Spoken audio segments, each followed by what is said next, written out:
बिस्मिल्लाहिमिनश्शैतानिर्रजीम बिस्मिल्लाहिर्रहमानिर्रहीम अस्सलामुअलैकुम वरहमतुल्लाहि वबरकातुहू। आज हम बात करने जा रहे हैं कर्नाटका को लेकर, जहां पर बसव कल्याण में इलेक्शन में बैरिस्टर असदुद्दीन अवैसी साहब की हिदायत में यहां पर कैंडिडेट को डिक्लेयर किया हुआ है। और यहां पर मजलिस इत्तेहादुल मुस्लिमीन पार्टी ने बसव कल्याण के इलेक्शन में अपने उम्मीदवार को उतारा है। और यहां के उम्मीदवार चौधरी साहब हैं, जो एक जेडीएस के बड़े लीडर माने जाते थे। उन्होंने अपनी पार्टी को छोड़कर मजलिस इत्तेहादुल मुस्लिमीन पार्टी को ज्वाइन किया था। उन्हीं को बैरिस्टर असदुद्दीन अवैसी साहब ने बसव कल्याण से उम्मीदवार बनाया है। और कल बैरिस्टर असदुद्दीन अवैसी साहब ने जिस तरह से वहाँ पर पब्लिक मीटिंग की और वहाँ के लोगों को उन्होंने मजलिस को कामयाब और कामरान बनाने के लिए उन्होंने यहाँ के लोगों से अपील की। और जिस तरह से कांग्रेस पार्टी मजलिस इत्तेहादुल मुस्लिमीन पार्टी पर इल्ज़ाम लगा रही है, उसका जवाब देते हुए मजलिस इत्तेहादुल मुस्लिमीन पार्टी के सदर बैरिस्टर असदुद्दीन अवैसी साहब ने उनसे सवालात किए और उनको करारा जवाब देते हुए ये पूछा कि जिस तरह से आपके 17 या 25 कैंडिडेट थे जिन्होंने मजलिस कांग्रेस पार्टी को छोड़कर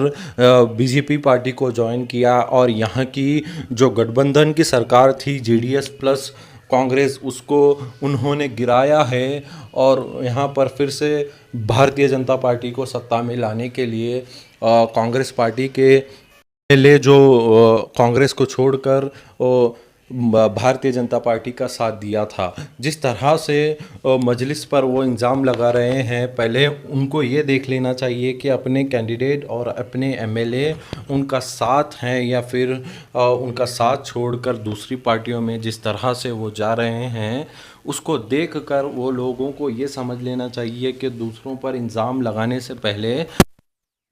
लें। और जिस तरह से कांग्रेस पार्टी का ग्रोथ रेट गिरता जा रहा है, जिस तरह से कांग्रेस पार्टी अब लोगों को लुभाने के लिए कामयाब नहीं हो रही है, और जिस तरह से वो उनके एमएलए हो या फिर उनके लीडर हो उनको छोड़कर भारतीय जनता पार्टी को ज्वाइन कर रहे हैं, उनको ये देख लेना चाहिए पहले इल्ज़ाम लगाने से पहले। लेकिन असदुद्दीन अवैसी साहब हैं, जो उन्होंने उनका जवाब देते हुए ये कहा कि अगर भारतीय जनता पार्टी को अगर कोई यहाँ से हरा सकता है तो वो ऑल इंडिया मजलिस इत्तेहादुल मुस्लिमीन पार्टी है। इंशाअल्लाह ताला यहाँ बसव कल्याण में मजलिस इत्तेहादुल मुस्लिमीन को बाई इलेक्शन के ज़रिए से यहाँ पर एक बड़ी कामयाबी मिलेगी। उसी अज़्म के साथ मजलिस इत्तेहादुल मुस्लिमीन के सदर बैरिस्टर असदुद्दीन अवैसी साहब ने बसव कल्याण से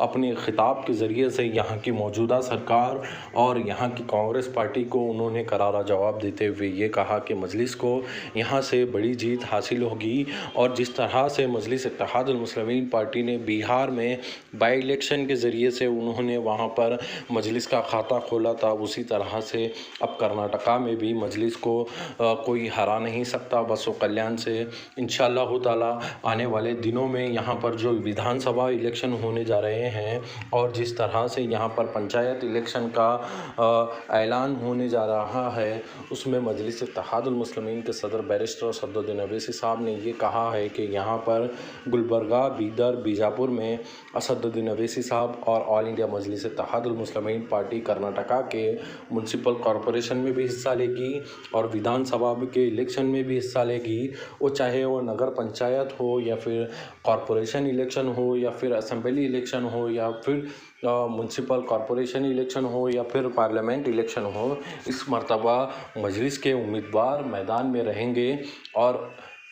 अल्लाह ताला मजलिस को यहाँ पर कामयाबी और कामरानी मिलेगी। और यहाँ पर जिस तरह से मजलिस इत्तेहादुल मुस्लिमीन पार्टी ने अपने माहौल बनाया हुआ है बसव कल्याण में, जिस तरह से लगातार यहाँ पर हैदराबाद से आए हुए कारपोरेटर काम कर रहे हैं और जिस तरह से वो माहौल को बना रहे हैं, इंशाअल्लाह ताला बसव कल्याण में मजलिस इत्तेहादुल मुस्लिमीन पार्टी को कामयाबी मिलेगी। आप सभी से गुजारिश करता हूँ कि अगर आप हमारे चैनल पर नए हैं और मजलिस इत्तेहादुल मुस्लिमीन को